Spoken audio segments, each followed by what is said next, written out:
You might think we already know a lot about our solar system, from the moons of Jupiter to the scorching surface of Venus and the icy water on Mars. There's no doubt we've come a long way.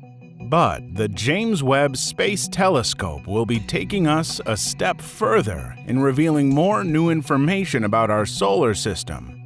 Things that we seemingly missed out on from all these years of sedative observation on Earth and on the Hubble.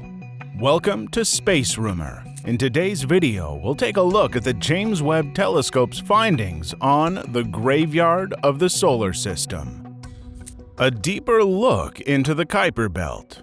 The JWST will be concentrating its efforts on the mysterious Kuiper Belt, where we can now find a former member of our solar system, Pluto, and its moon, Charon.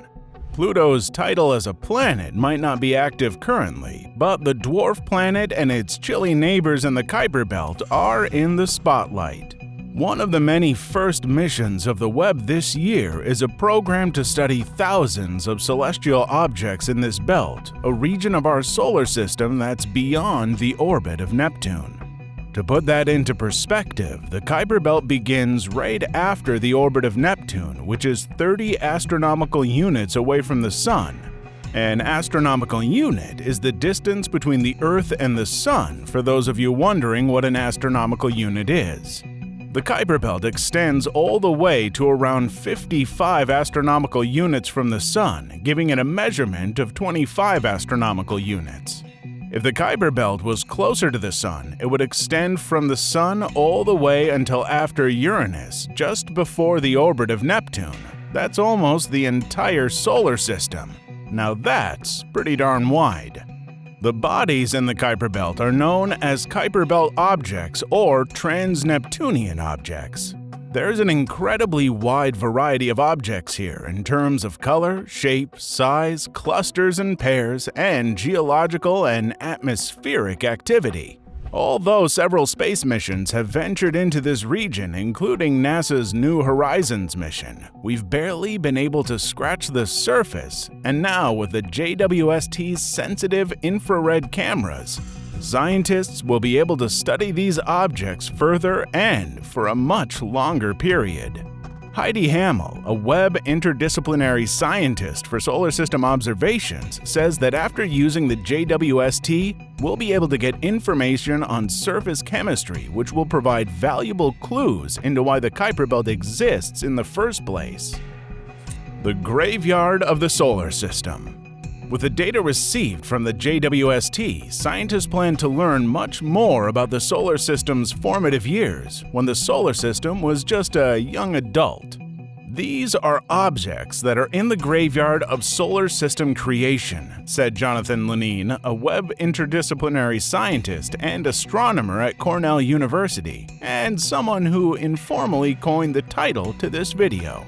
According to his studies, the objects have likely been around for billions of years and could potentially last billions more.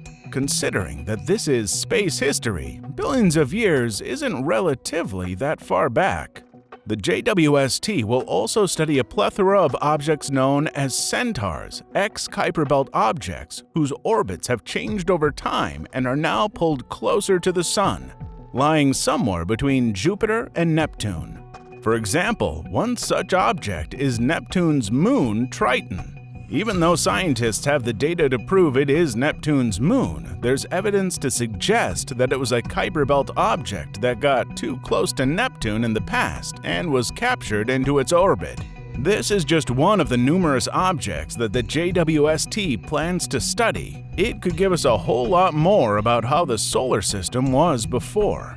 NASA's scientists will be hard at work to learn more about which properties were present during the creation of the solar system. These are the coldest regions to display geologic and atmospheric activity. Hence, scientists are also interested in comparing them with the rest of the planets in the solar system. These Kuiper Belt objects are very icy and faint, but they glow in infrared light, wavelengths beyond what human eyes will notice.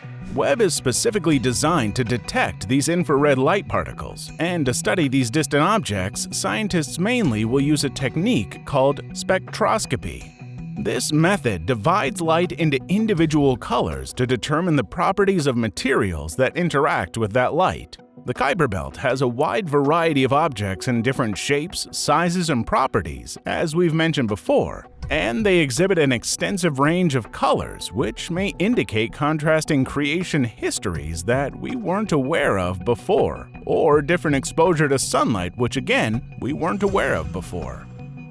What else will the JWST observe?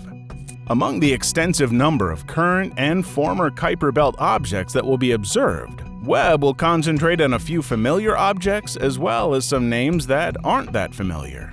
One being Pluto and Charon, the dwarf planet and its largest moon. They're two of the most well-known inhabitants of the Kuiper Belt.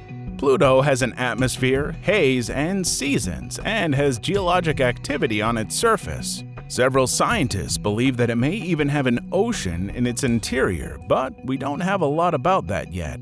Webb could give us a great deal of information on that front. Along with Charon, Pluto has 4 other moons, namely Nix, Hydra, Styx, and Kerberos. I know, they do sound like video game characters, but hey, that could mean video game characters were named after these moons. Just saying. The data obtained from Webb will add a whole new dimension to the observations made by NASA's New Horizons spacecraft, which flew by Pluto in 2015. Along with Pluto, Webb will also observe Eris, that's nearly the size of Pluto and is the second largest known dwarf planet in the solar system. At its absolute farthest point, this mysterious dwarf planet is 97 times as far from the Sun as the Earth is. Talk about exclusion. Due to its distance, it has always been difficult to observe, but now with the JWST coming into the picture, scientists will be able to gather all kinds of data about the ices on its surface. Other objects that the Webb will look into are Sedna, Haumea, and Chariklo. Sedna's deep red hue indicates that it's actually located beyond the main Kuiper Belt. Here's a fun fact about Sedna. It takes approximately 11,400 years to complete one orbit. That's about how long it felt like the pandemic lasted. The farthest point on that orbit is estimated to be 940 times Earth's distance from the Sun.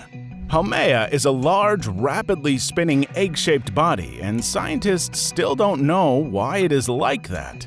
Along with being a host to a few moons, Haumea seems to have a ring system, and with the help of our trusty Webb telescope, scientists aim to learn more about the formation on those rings. Chariklo is the largest centaur and is also the first ever asteroid found to have a ring system.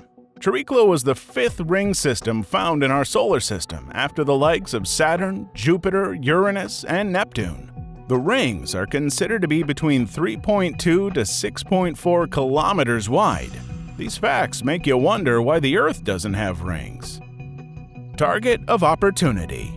Along with several other observations of the Kuiper Belt, Webb will be initiating a program called the Target of Opportunity that will observe a Kuiper Belt object passing in front of a star. If an alignment of this sort should occur during the first couple of years of Webb's lifetime, called an occultation, it can reveal an object's size. With the handful of spacecraft that have flown by the region of the Kuiper Belt objects, scientists could only study these intriguing objects for a very little while. But with Webb, we'll be able to target more Kuiper Belt objects over a much more extended period. This will bring us new insights into our solar system's earliest history. The James Webb Space Telescope is the world's premier space science observatory, and as it is expected to become fully operational this summer, it will solve mysteries in our solar system that we couldn't before look into.